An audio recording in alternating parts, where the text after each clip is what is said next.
Good afternoon, everybody. Today we are going to learn the next part of our story. The name of our story is the story of the tea.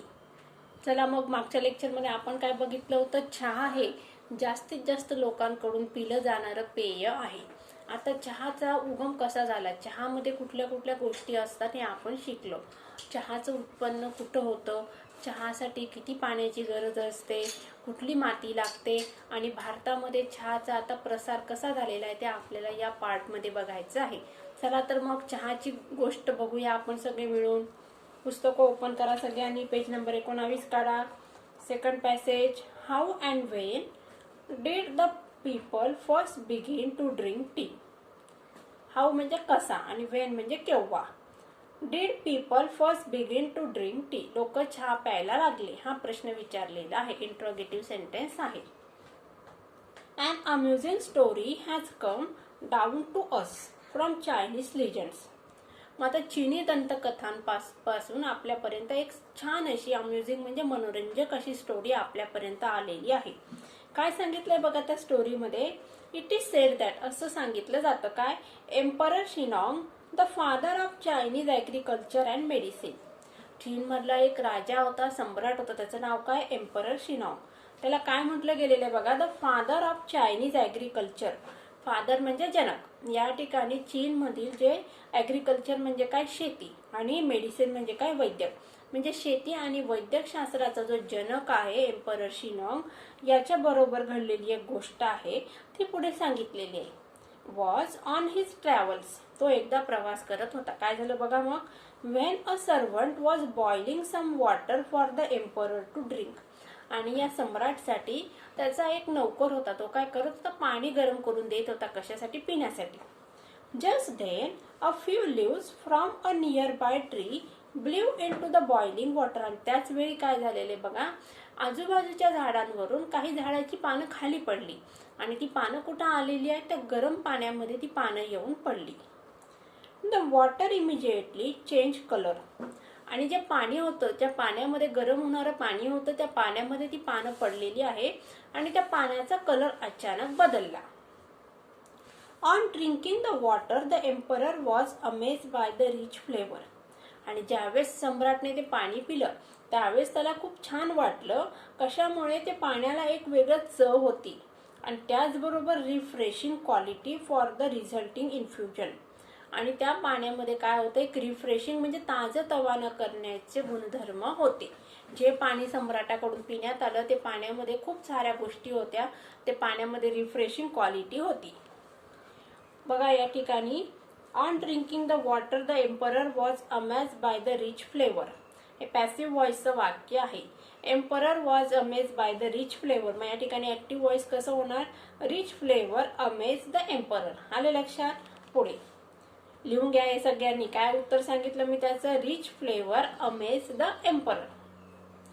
And the refreshing quality of the resulting infusion, excited by the unknown plant and its amazing flavor. आता emperor excited झाला म्हणजे उत्साहित झाला की आपण कुठल्या झाडाची पानं या पाण्यामध्ये उकळली की ज्याच्यामुळे इतकं छान चव आलेलं आणि आपण रिफ्रेश झालो. मग त्याने काय केलं बघा, unknown plant it's amazing flavour he carried out further investigations. मग त्याने काय केलं, पुढे संशोधन करायला सांगितलेलं आहे. अँड डिस्कवर्ड दॅट, आणि ते संशोधन लोकांनी केलं आणि त्याच्यामधून काय तथ्य बाहेर आलं बघा, काय शोधलं गेलं, tea had many healing and restorative properties. आता टी मध्ये वेगवेगळे असे गुणधर्म आहे. हिलिंग म्हणजे काय, दुरुस्त करणारे, आणि रिस्टोरेटिव्ह म्हणजे काय, मेडिसिन दॅट काउंटर. बघा या ठिकाणी काय सांगितलं मी, tea has. On drinking water, the emperor was amazed by the rich flavor and the refreshing quality of the resulting infusion. Excited by the unknown plant and its amazing flavor, he carried out further investigation and discovered that the tea had many healing and restorative properties. मग tease मध्ये वेगवेगळ्या प्रकारचे गुणधर्म आहेत. काय सांगितलं बघा, could also be used an antidote to certain poisons. काही अशी विष असतात की त्या विषांवर काही आपल्याला इलाज करायचं असेल तर त्या ठिकाणी अँटीडोट म्हणून काय केला जातो, चहाचा वापर केला जातो असं संशोधन करण्यात आलेलं आहे. म्हणजे पॉयझनवर मारा करण्यासाठी किंवा पॉयझनचं विष उतरवण्यासाठी चहा आवश्यक गोष्ट आहे किंवा उत्तम आहे, औषध आहे असं शोध करण्यात आला किंवा संशोधनातून निष्कर्ष बाहेर आला. पुढे बघूया. Yet another legend tells us that, म्हणजे आपल्याला काय समजलं, चीनमधला जो सम्राट होता त्याच्याकडून काय झालेलं आहे, चहाचा शोध लागलेला आहे. इथपर्यंत लक्षात आलं. पुढे बघूया. मग अजून एक दुसरी दंतकथा काय सांगते बघा. Yet another legend tells us that it was a Buddhist monk. दुसरी लिजंड दंतकथा काय सांगते, बुद्धिस्ट म्हणजे काय, बुद्ध धर्मातील धर्मगुरू. मॉन्क म्हणजे काय, धर्मगुरू. Name Bodhidharma who was the first to use the tea as a drink. बुद्धिधर्म नावाचे बुद्ध धर्मातील एक धर्मगुरू होते आणि त्यांनी सगळ्यात पहिले चहाचा शोध लावला आणि चहा त्यांनी पिलेला आहे असं सांगितलेलं आहे. He was keen to find a herb or a medicinal plant. आता त्यांना कीन म्हणजे काय, उत्सुकता होती. He was keen to find म्हणजे त्यांना खूप उत्सुकता होती कुठल्या गोष्टीची बघा, अ हर्ब. हर्ब म्हणजे काय, अशी वनस्पती. Or a medicinal plant. Medicinal plant म्हणजे काय, औषधी वनस्पती. विच वुड हेल्प हिम, की जी त्यांना मदत करेल. कुठल्या गोष्टीची मदत करणार बघा, to stay awake. Stay awake म्हणजे काय, जागृत राहण्यासाठी. And alert for a long periods of the time. Alerts म्हणजे काय, जागृत राहण्यासाठी. आणि शुद्धीत म्हणजे व्यवस्थित अशी त्यांना देवाची प्रार्थना करता यायला पाहिजे. आणि मेडिटेशन म्हणजे काय, त्यांना समाधी लावता आली पाहिजे. याच्यासाठी त्यांना जागृत राहण्यासाठी अशा वनस्पतीची गरज होती की जी त्यांना जागृत अवस्थेत ठेवेल. After a considerable search and trial, आणि खूप संशोधन केल्यानंतर आणि अनेक चाचण्या घेतल्यानंतर काय झालंय बघा. After he was keen to find a trial, he found that chewing leaves from the tea shrubs acted as a stimulant. म्हणजे चहाच्या वनस्पती किंवा चहाच्या प्लांटवर जी पानं असतात ती पानं जर आपण खाल्ली किंवा चघळली तर ती कशी आहेत, स्टिम्युलंट आहे, उत्तेजक आहे. म्हणजे ती माणसाला झोपू देत नाही, जागृत राहण्याचं काम करतात असं संशोधन बाहेर आलेलं आहे किंवा निष्कर्ष आला. It was he who introduced the tea among his disciples in China. आणि मग बघा या ठिकाणी चायना या देशामध्ये चहाचा शोध लावणारा किंवा डिस्पल्स म्हणजे काय, त्याचे जे अनुयायी होते त्या अनुयायांमध्ये चहाचा प्रसार करण्याचं काम कोणी केलेलं आहे, चीनीज धर्मगुरूने केलेलं आहे, बुद्धिस्ट धर्मगुरू यांनी. It is said that Japanese priests studying under the Buddhists. आणि काय सांगितलं गेलं बघा, जापनीज प्रिस्ट म्हणजे जपानमधील धर्मगुरू काय करत होते बघा, अभ्यास करत होते. कोणाच्या अंडर, बुद्धिस्टच्या अंडर. म्हणजे ते आता वरती जे आपण ज्या धर्मगुरूची स्टोरी शिकलो त्यांच्या हाताखाली जपानमधील एक धर्मगुरू काय करत होते, अभ्यास करत होते. Buddhist teacher in China carried the tea seeds and leaves back home with them.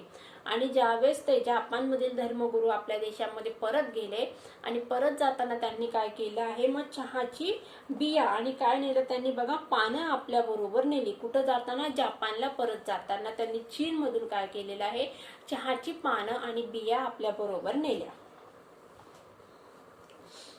Turkish traders also began to bargain for tea on the border of Mongolia. आता टर्किश म्हणजे काय, तुर्की या देशातील व्यापारी हे काय करत होते बघा, बिगॅन टू बार्गिन. बार्गिन म्हणजे काय, घासघीस करणे. कशासाठी घासघीस करत होते बघा, for T.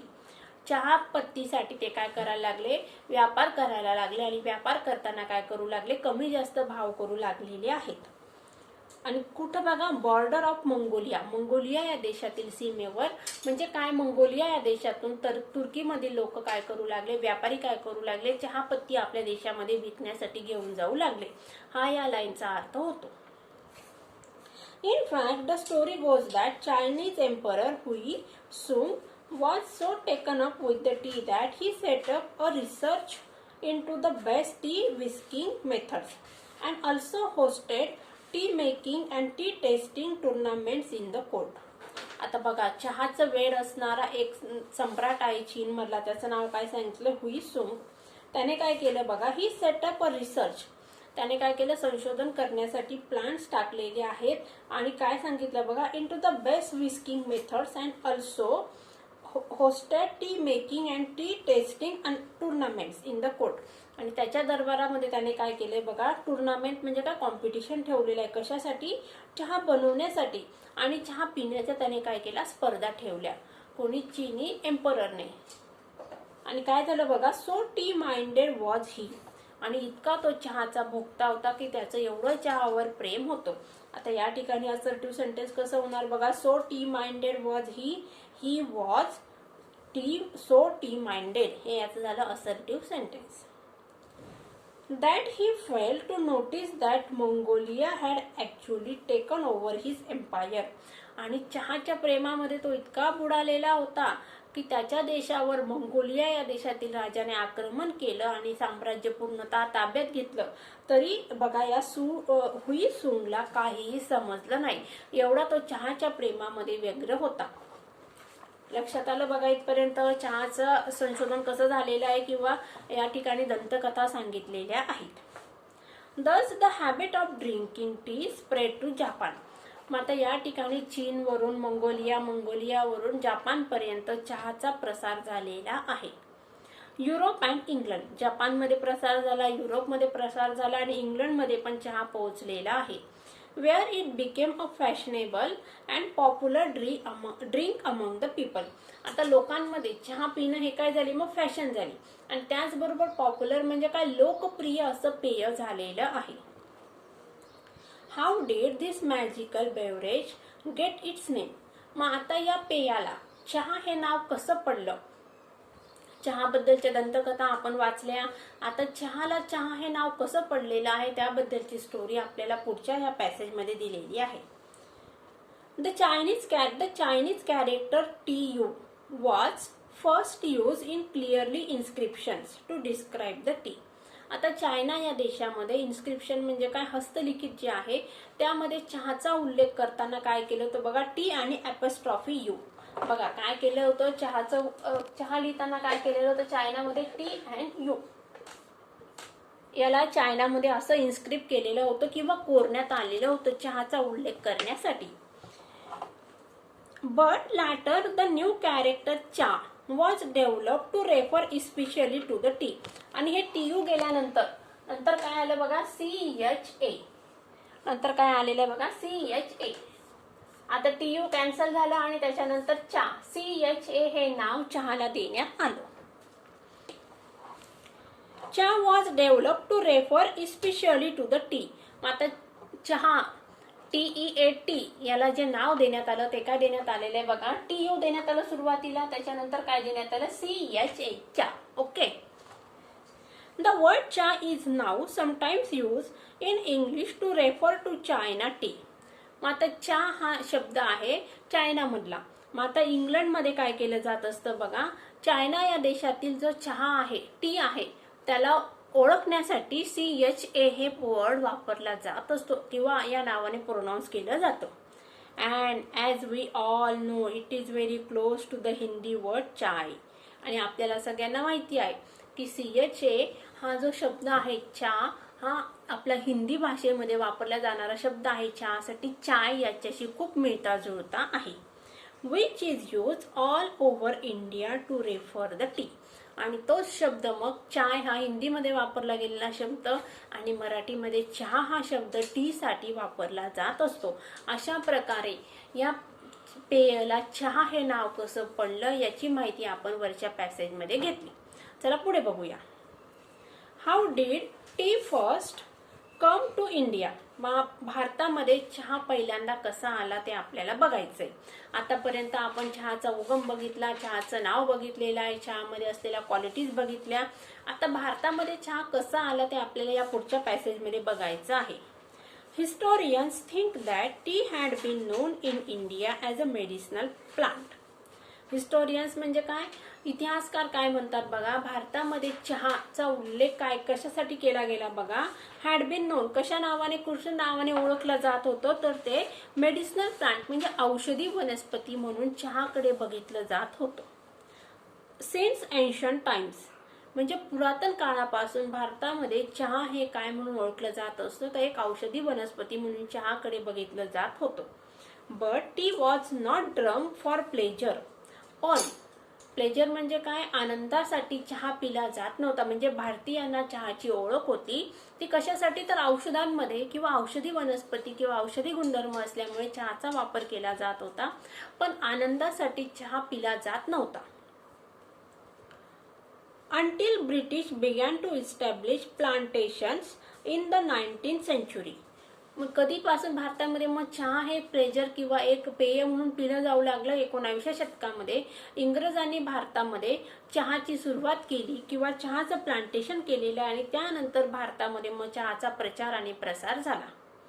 In the 1770s, the British East India Company made several unsuccessful attempts to grow tea in Bhutan and Assam with the seeds from China. बघा मग आता भारतामध्ये चहा कसा आला, म्हणजे चहाची ओळख आपल्याला होतीच, परंतु मोठ्या प्रमाणामध्ये लार्ज क्वांटिटीमध्ये भारतामध्ये चहाचा प्रचार आणि प्रसार कसा झाला, तो झाला इंग्रजांमुळे.